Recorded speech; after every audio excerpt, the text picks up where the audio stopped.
안녕하십니까. 최진호의 세상 사는 얘기입니다.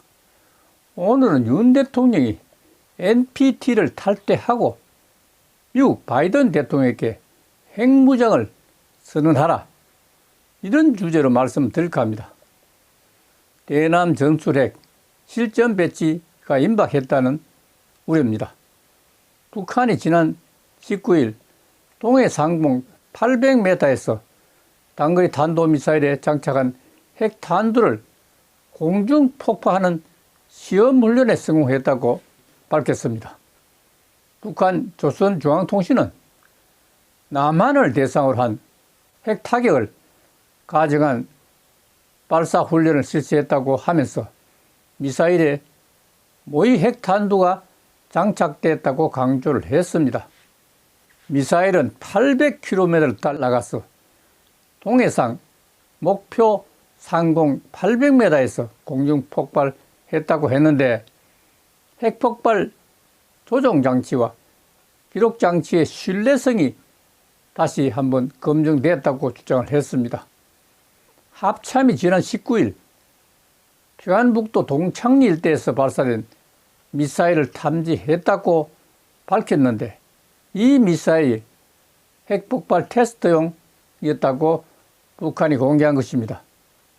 북한 조선중앙통신은 20일 평안북도 동창리에서 발사한 단거리 미사일의 사진을 공개했습니다.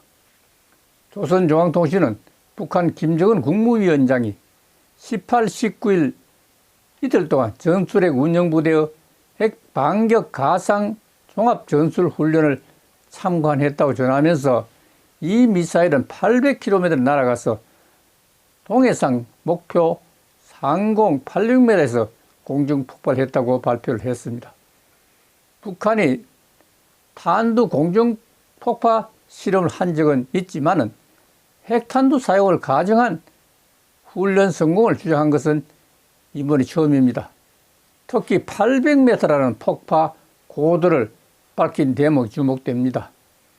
양욱 아산정책연구원 연구위원은 핵 공격은 사방으로 퍼져나가는 폭발력을 극대화하기 위해서 1945년 히로시마 원자폭탄 투하 때처럼 타격 목표를 상공 수백 미터 상공에서 핵탄두를 폭발했다고 합니다.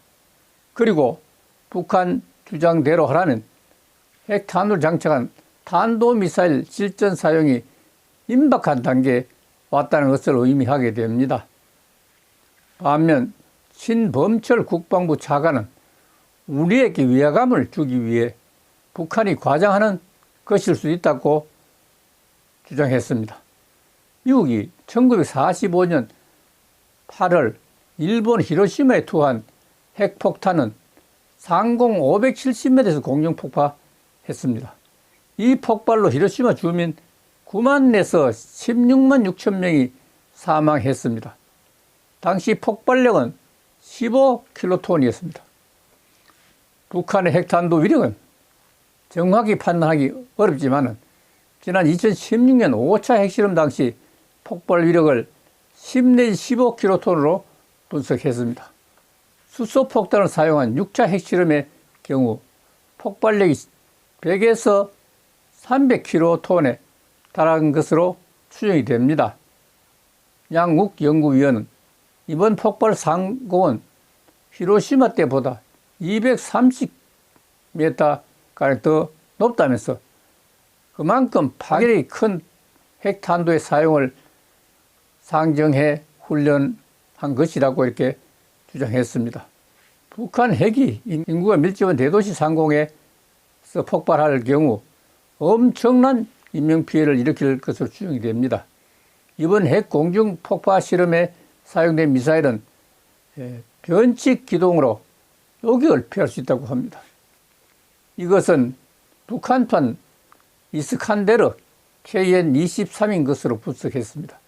KN-23은 소형 전술핵 탄두 탑재가 가능해서 청주 공군기지 계룡대 등 지휘시설 그리고 서울 수도권 등을 겨냥한 대남 타격용 무기로 꼽히고 있습니다.